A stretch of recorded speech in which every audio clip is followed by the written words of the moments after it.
Sous les terres gelées de Russie se cache une mégastructure préhistorique plus ancienne que toute civilisation connue.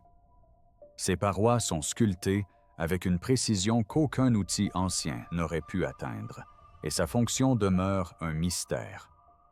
Les scientifiques sont terrifiés non par ce qu'ils voient, mais par ce qu'ils ne peuvent expliquer. Quelque chose d'ancien se cache sous terre, et cela défie toute logique. Le mystérieux passage montagneux de Russie. Au sud de la Russie se trouve une région aussi mystérieuse que magnifique, la Kabardino-Balkarie. Située dans la chaîne du Caucase du Nord, elle abrite certains des plus hauts sommets d'Europe, dont le mont Elbrouz, qui culmine à plus de 500 mètres. Même en été, le sommet du mont Elbrouz reste enneigé scintillant sous le soleil, tel un protecteur de ce paysage ancestral. La région est parsemée de crêtes escarpées de vallées profondes, de larges rivières et de forêts denses où la lumière peine à atteindre le sol. La Kabardino-Balkarie est reconnue depuis longtemps comme une terre d'une beauté sauvage et époustouflante. Le paysage est difficile à explorer et ses habitants sont marqués par la résilience et la force de caractère. Ceux qui ont exploré le Caucase ont souvent décrit sa puissance brute, son charme solitaire et le courage de ses habitants. À l'image du Caucase, dans son ensemble, la Kabardino-Balkarie est un creuset de groupes ethniques divers, chacun possédant des traditions, des langues et des pratiques culturelles uniques. Ensemble, ils ont préservé de nombreux mythes et contes qui dévoilent les mystères enfouis au cœur des montagnes imposantes. Les anciens contes populaires de Kabardino-Balkarie ne se limitent pas aux esprits de la montagne et aux héros antiques. Ils évoquent eux aussi des phénomènes mystérieux tels que des tunnels cachés des grottes sans fin et des cités souterraines qui auraient été construites dans l'Antiquité. Certaines histoires évoquent des communautés qui vivaient autrefois sous terre pour échapper à leurs ennemis, empruntant d'obscurs tunnels serpentant à travers le sol. D'autres récits décrivent de longs passages de pierre d'une perfection, tels qu'ils semblent indubitablement naturels, suggérant qu'ils ont été façonnés par des mains expertes à l'aide d'outils sophistiqués. Ces histoires se sont transmises de génération en génération, racontées autour des feux lors des nuits glaciales, préservées au fil des siècles, et finalement consignées dans des recueils de folklore local. Si certains considéraient ces récits comme de simples légendes divertissantes, d'autres y voyaient une vérité plus profonde encore à découvrir. Au 20e siècle, l'intérêt pour ces histoires s'est accru. Explorateurs scientifiques et historiens ont alors entrepris d'explorer la région du Caucase afin de percer les mystères enfouis dans ces montagnes. Durant l'ère soviétique, de nombreuses études furent menées dans la région en raison de l'abondance de ses ressources naturelles comme le pétrole, les minéraux et autres matériaux précieux. Malgré d'importantes cartographies et recherches, de vastes portions de la région demeurèrent inexplorées et mal connues. Les habitants perpétuèrent les légendes ancestrales, évoquant d'étroits puits creusés profondément dans la roche, des passages d'une perfection irréelle et des blocs de pierre parfaitement alignés, semblables à des briques. Le mélange de récits traditionnels et de mystérieuses formations naturelles a suscité l'intérêt de scientifiques désireux d'allier investigation scientifique et phénomènes inconnus. Parmi ces chercheurs figurait Arthur Dzemoukov, un spéléologue russe fasciné par le monde souterrain depuis son plus jeune âge. Dzemoukov a consacré une grande partie de sa vie à l'exploration et à l'étude des grottes à travers la Russie, animé par la curiosité de découvrir ce qui se cachait sous la surface de la Terre. À la fin des années 2000, Dzemoukov s'était fait connaître pour sa détermination et son courage inébranlable, s'aventurant avec audace dans certaines des régions les plus isolées et dangereuses du pays. Dzemoukov se distinguait par sa conviction que les récits anciens pouvaient receler des informations importantes. Alors que d'autres scientifiques considéraient le folklore comme de simples histoires inventées, Il y voyait une source précieuse d'indices. Il aimait mêler récits traditionnels et informations scientifiques, persuadé qu'une comparaison attentive pourrait révéler des découvertes étonnantes. Il consultait également d'anciens documents militaires de la Seconde Guerre mondiale, espérant y trouver des références cachées liées aux légendes locales. En 2011, Dzemukov décida de concentrer ses recherches sur le mont Karora, un sommet isolé de Kabardino-Balkari. Il prit cette décision délibérément après avoir entendu des récits de villageois concernant un mystérieux puits vertical dans les montagnes. De plus d'anciens rapports de guerre indiquaient que des soldats allemands avaient manifesté de la curiosité pour ce même endroit lors de la campagne du Caucase en 1942. Après avoir examiné ces différentes informations, Dzemukov était convaincu qu'un secret étrange se cachait dans ces montagnes. Il ne cherchait pas seulement une autre grotte, il voulait vérifier si les récits concernant des structures souterraines construites par l'homme étaient fondés. Il considérait le Caucase comme un lieu d'une beauté naturelle exceptionnelle et un véritable trésor d'histoire, recelant peut-être des indices sur les civilisations anciennes. Pour atteindre cet objectif, il s'est équipé de matériel d'outils d'escalade et a réuni quelques coéquipiers de confiance. Ils avaient soigneusement préparé leur expédition, conscients de la difficulté du terrain et des épreuves que représenterait le voyage. En 2011, après une longue préparation, Dzemukov parvint enfin au mont Karora. Il y découvrit une merveille sur le versant rocheux, une étroite ouverture verticale dans la pierre dissimulée par la végétation et l'érosion depuis des siècles. Cette ouverture n'était pas grande, mais elle s'enfonçait profondément dans la montagne en ligne droite. La plupart des entrées de grottes ont un aspect brut et irrégulier, mais celle-ci était lisse et nette, comme si elle avait été creusée intentionnellement. La chambre cachée sous Karora. Arur Dzemukov se tenait devant l'étroite entrée de Karora, sachant que ce qui se trouvait à l'intérieur n'avait rien d'une grotte ordinaire. L'ouverture était petite en haut, mais plongeait verticalement dans l'obscurité. Elle semblait avoir été créée par l'homme plutôt que par la nature. Le puits semblait avoir été creusé intentionnellement à même la montagne. Les premières mesures indiquaient une profondeur d'environ 40 mètres, soit presque la hauteur d'un immeuble de 12 étages. Dzemukov et son équipe durent se préparer minutieusement pour atteindre le fond en toute sécurité. Ils prirent soin de bien fixer les cordes, de vérifier leur matériel d'escalade et de planifier chaque mouvement, car une seule erreur pouvait être fatale. La descente commença lentement, chaque grimpeur progressant prudemment le long du puits vertical. L'air se refroidissait à mesure qu'ils descendaient et l'espace devenait plus confiné. Leurs épaules frôlaient les parois de pierre lisse et les cordes grinçaient sous la tension. Malgré la fatigue physique, l'environnement insolite leur faisait oublier leur épuisement.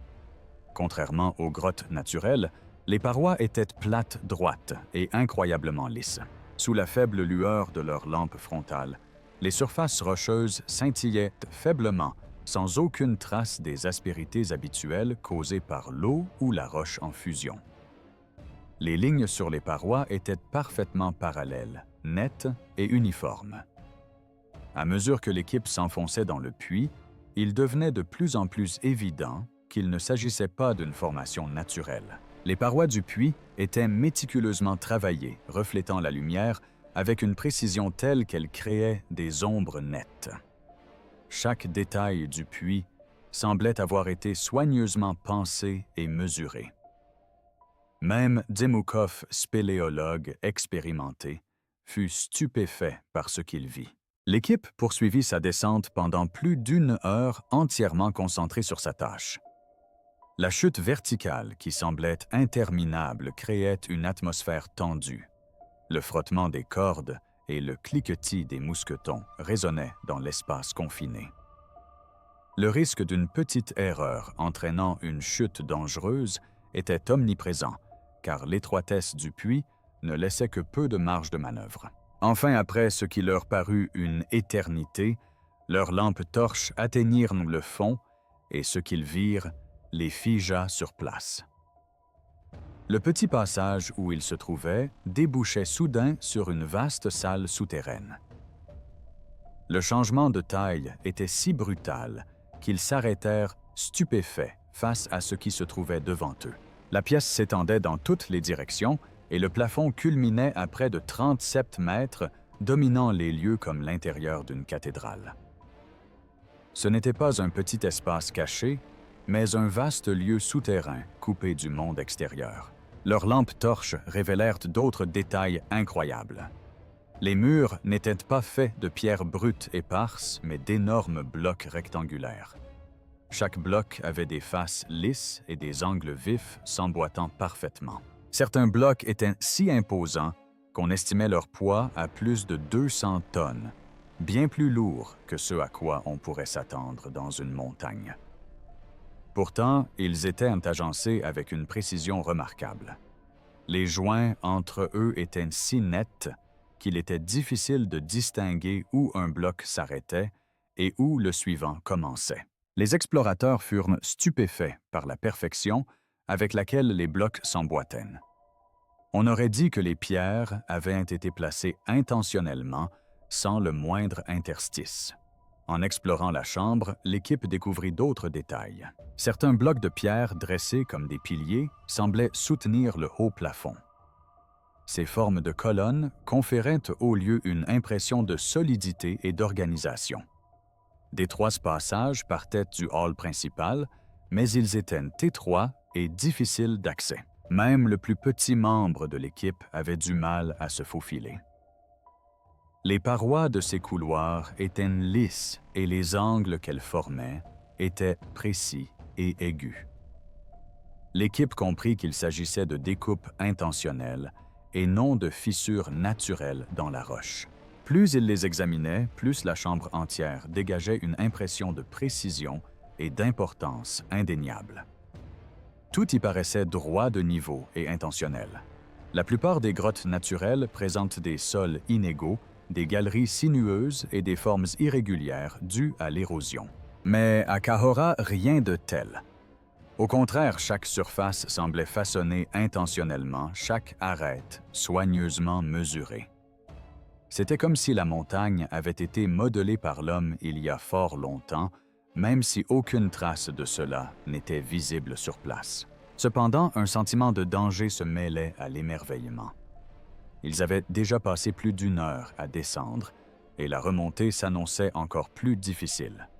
Le précipice vertical exigeait une concentration et une force absolue pour progresser, car la moindre erreur pouvait être fatale. Malgré son aspect spectaculaire, la chambre n'était pas un lieu sûr. Elle manquait de lumière naturelle, la ventilation y était minimale, et elle ne possédait qu'une seule sortie étroite. L'atmosphère y était stagnante, oppressante et silencieuse, ce qui accentuait le stress des explorateurs. Chaque bruit, qu'il s'agisse du clapotis de l'eau ou du déplacement de leur matériel, semblait résonner à l'infini dans cet espace immense. Debout dans la faible lueur de leurs lampes, Arur Jamoukov et son équipe découvrirent Kelsiukun, quelque chose de bien plus extraordinaire qu'une simple grotte.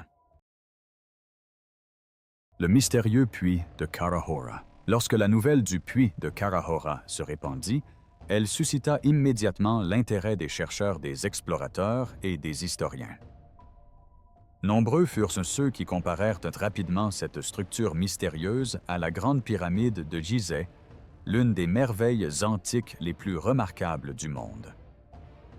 Les parois nettes et rectilignes découvertes au cœur des montagnes du Caucase évoquaient la grande galerie de la pyramide, où d'énormes blocs de pierre étaient assemblés avec une précision remarquable et des joints quasi invisibles. Auraient-ils pu partager des connaissances architecturales avancées, malgré les grandes distances, dans un passé lointain? Se pourrait-il qu'il ait existé un lien entre ces civilisations liens que nous avons depuis oubliés? Au fil des discussions entre les chercheurs, de nouvelles théories ont émergé concernant la fonction exacte du puits de Carahora. Certains experts ont suggéré qu'il aurait pu faire partie d'une structure souterraine plus vaste conçue comme un système de ventilation. D'autres ont émis l'hypothèse qu'il n'était pas destiné à un usage humain, mais plutôt à servir de passage ou de chambre énergétique capable de contrôler le son ou les forces naturelles de manière mystérieuse, encore inconnue de la science. Certains chercheurs ont avancé des hypothèses plus audacieuses. Ils ont suggéré que le puits de Carahora aurait pu constituer les fondations d'une immense pyramide qui se serait effondrée ou aurait été enfouie. Selon cette théorie, ce que nous voyons aujourd'hui pourrait être la base solide d'une grande structure autrefois visible. De plus, certains pensaient que le puits aurait pu être un ancien générateur puisant son énergie dans la Terre.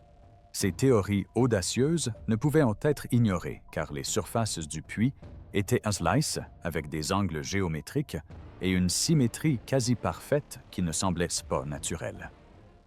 Elles suggéraient plutôt une fonction et une conception qui dépassaient les limites de l'explication géologique. Le mystère de Carahora s'est enrichi lorsque les chercheurs se sont penchés sur des événements de la Seconde Guerre mondiale.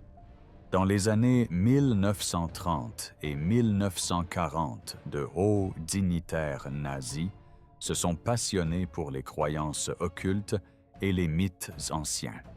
Heinrich Himmler, chef de la SS, a fondé un groupe appelé l'Ahnenerbe. Bien que son objectif initial fût d'étudier l'ascendance de la race aryenne, sa véritable finalité était d'explorer les légendes anciennes, les traditions secrètes et les civilisations disparues du monde entier. L'organisation Ahnenerbe envoya des équipes de recherche dans des régions comme le Tibet et le Moyen-Orient à la recherche d'une terre mythique nommée Shambhala. La légende raconte que Shambhala était un royaume souterrain, caché où un savoir ancestral et une technologie avancée étaient préservés par une civilisation ancienne. Les dirigeants de l'Allemagne nazie pensaient que la découverte de ce lieu mystérieux permettrait non seulement de confirmer leurs croyances, mais aussi d'accéder à des pouvoirs surnaturels susceptibles de les aider dans leur quête de victoire. En 1942, l'armée allemande lança l'opération Edelweiss afin de s'emparer de la région du Caucase riche en pétrole. Officiellement destinée à sécuriser l'approvisionnement en carburant de l'armée allemande, l'opération dissimulait, selon certains, un motif secret.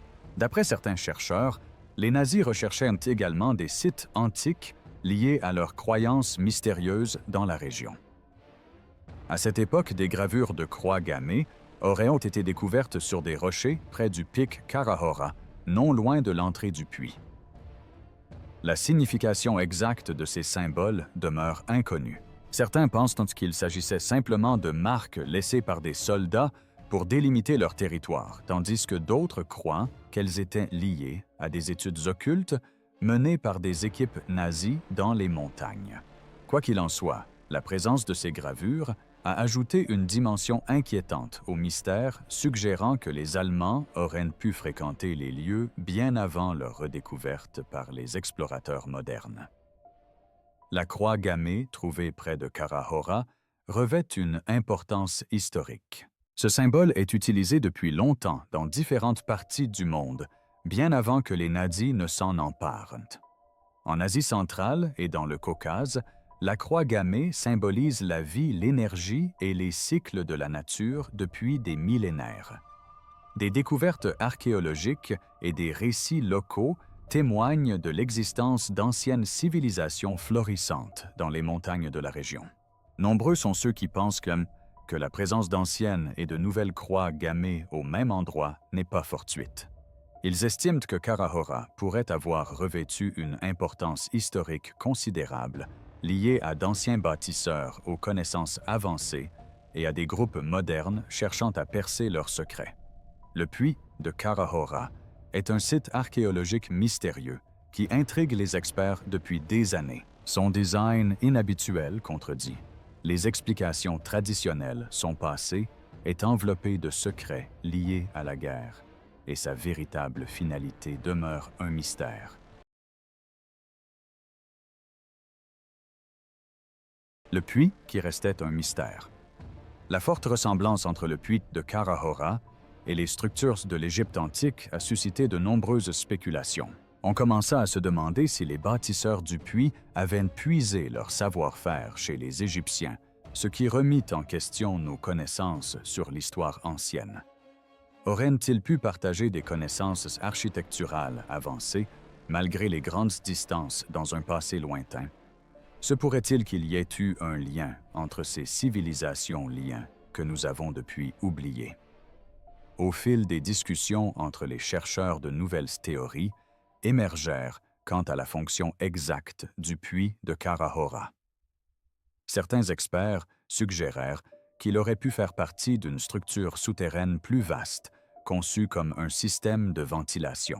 D'autres pensaient qu'il n'était pas destiné à un usage humain, mais plutôt à servir de passage ou de chambre énergétique permettant de contrôler le son ou les forces naturelles de manière mystérieuse, encore inconnue de la science.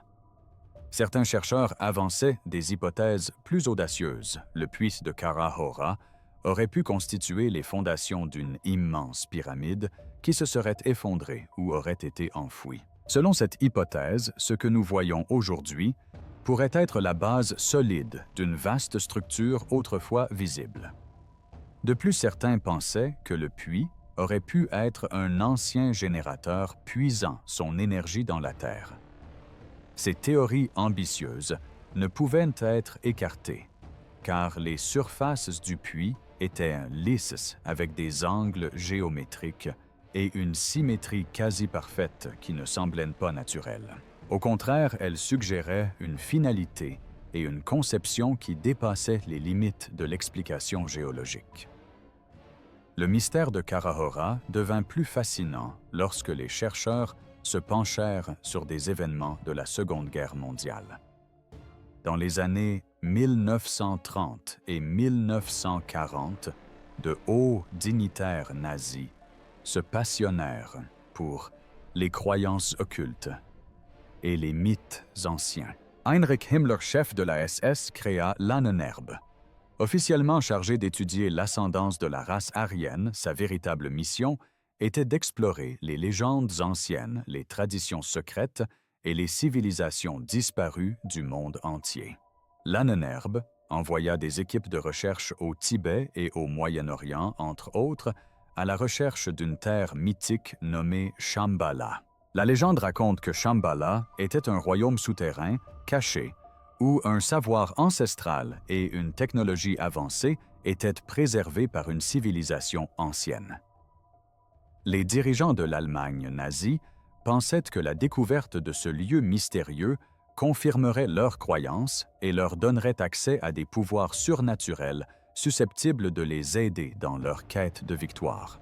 En 1942, l'armée allemande lança l'opération Edelweiss afin de s'emparer de la région du Caucase, riche en pétrole. L'opération était censée sécuriser l'approvisionnement en carburant de l'armée allemande, mais certains pensent qu'elle dissimulait un motif secret.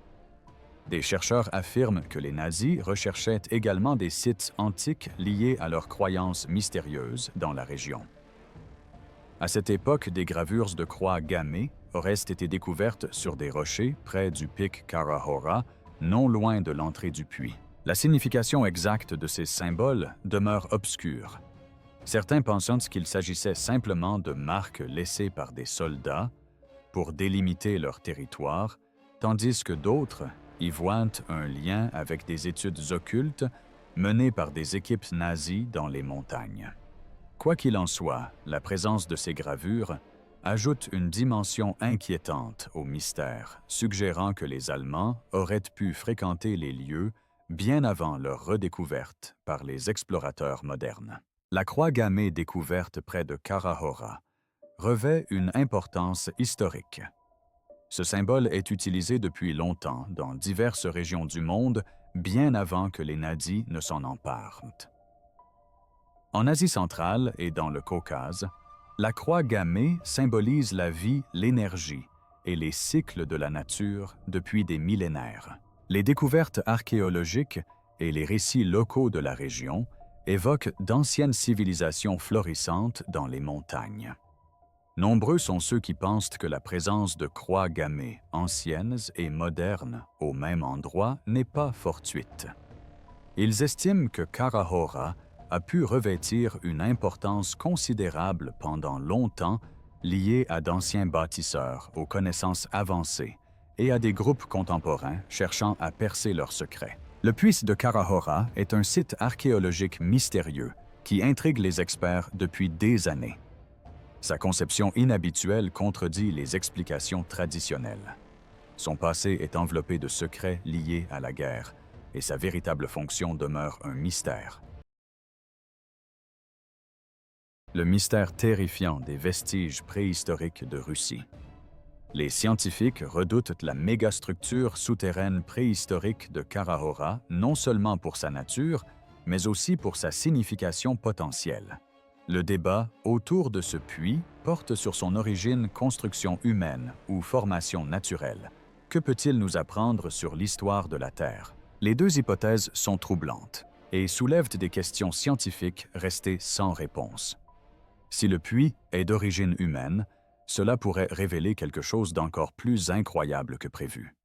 Cela suggère qu'une mystérieuse civilisation antique aurait pu prospérer dans le Caucase bien avant l'Égypte ou la Mésopotamie. La taille impressionnante de la structure est tout simplement stupéfiante. Dans la chambre, on trouve d'énormes blocs pesant plus de 200 tonnes. Les parois semblent lisses et polies, comme si elles avaient été façonnées avec des outils de pointe. La création d'un objet d'une telle précision exigeait bien plus que de la simple force physique.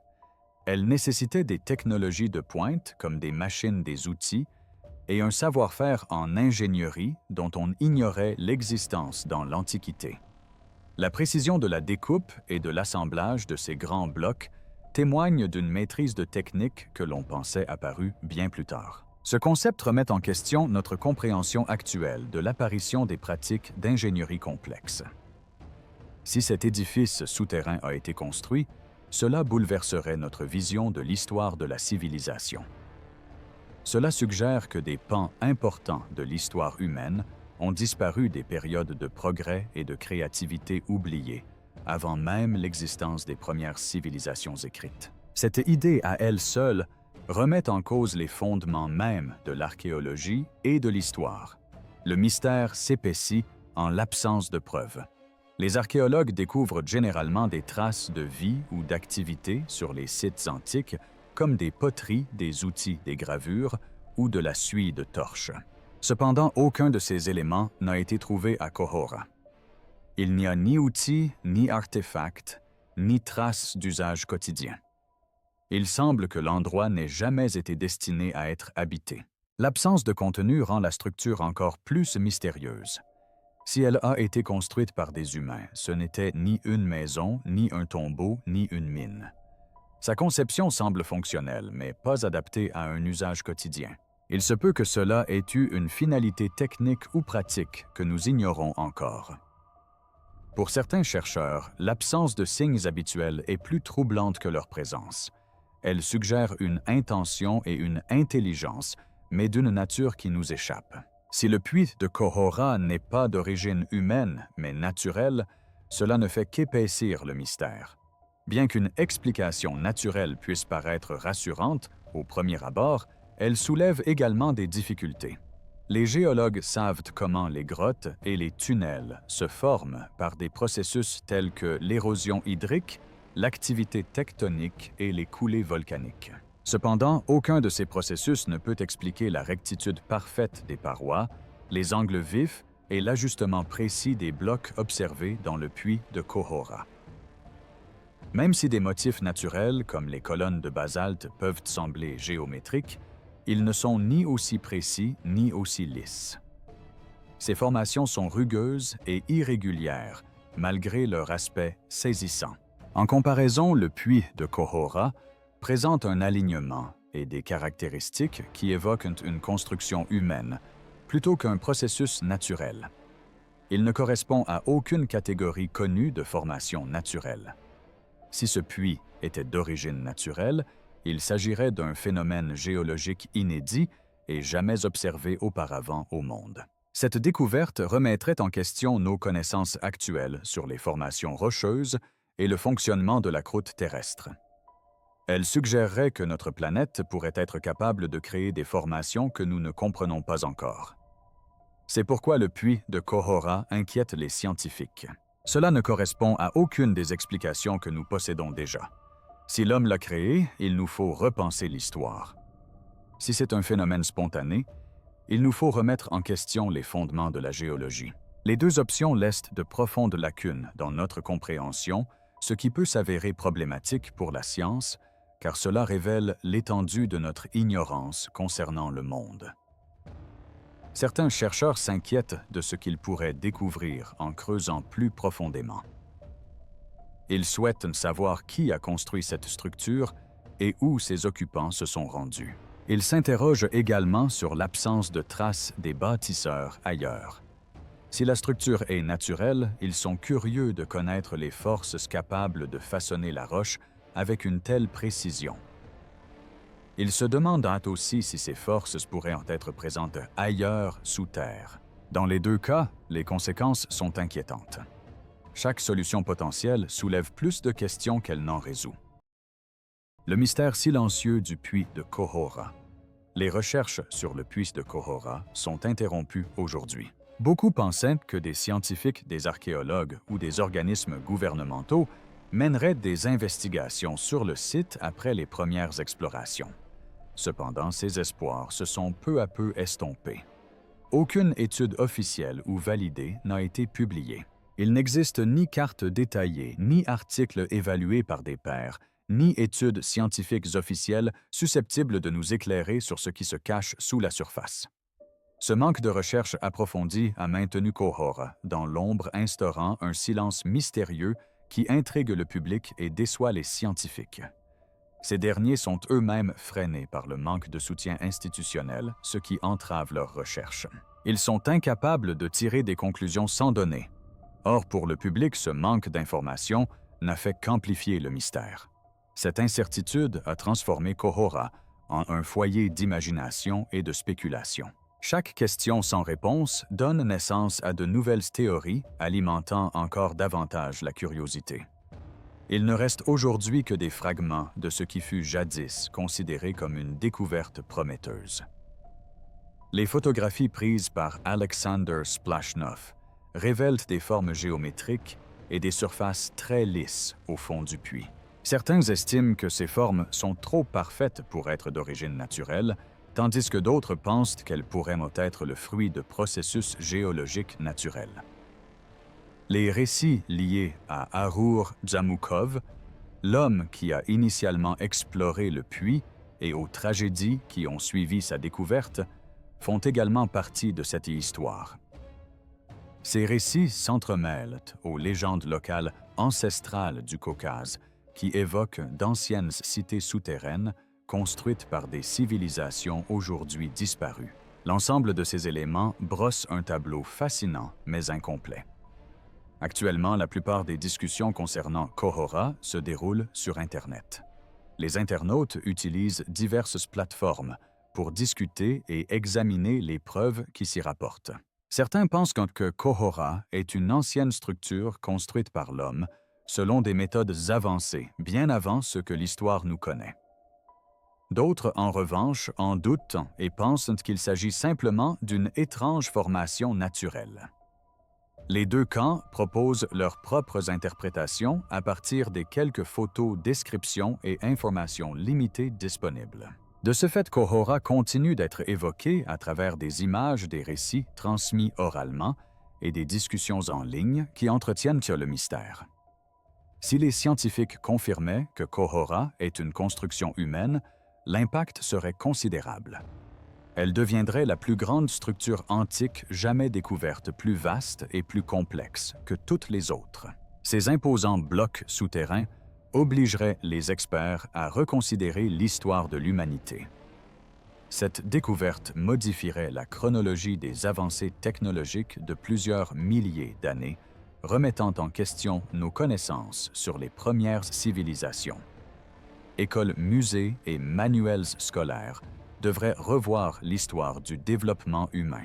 Bien avant l'Égypte, la Mésopotamie ou toute autre civilisation antique, il existait des bâtisseurs d'une habileté égale, voire supérieure à celle des ingénieurs d'aujourd'hui.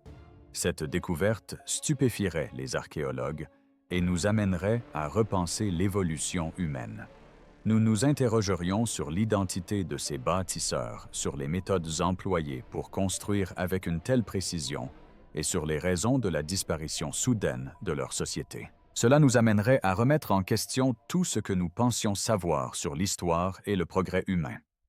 Cependant, malgré le manque de preuves et d'explications concernant Khohora, son impact demeure considérable. De tout temps, les humains ont été fascinés par ce qui est difficilement compréhensible. Les mystères des pyramides d'Égypte, les statues de l'île de Pâques et les ruines antiques de Stonehenge continuaient de fasciner. Si Khohora n'atteint peut-être pas la même renommée, elle remplit une fonction similaire en suscitant curiosité et émerveillement. Elle symbolise la quête humaine éternelle de découvrir, d'explorer et de rêver aux profondeurs insoupçonnées de la Terre. Khohora est considérée comme un lieu exceptionnel en raison des questions qu'elle soulève. Le mystère qui l'entoure est que ça est plus important que toute réponse précise car il met en lumière l'immensité de notre monde et les nombreuses inconnues qui subsistent. Située dans les montagnes du Caucase, Khohora symbolise la curiosité, la peur et l'imagination humaine. Qu'elle soit naturelle ou artificielle, une formation nous rappelle combien il nous reste à découvrir sur notre planète et notre passé. Ignorer quelque chose peut alimenter la recherche. Cela nous aide à garder l'esprit ouvert et le cœur curieux. Le mystère de Khohora soulève encore la même question que cache-t-il et quel est son impact sur nous?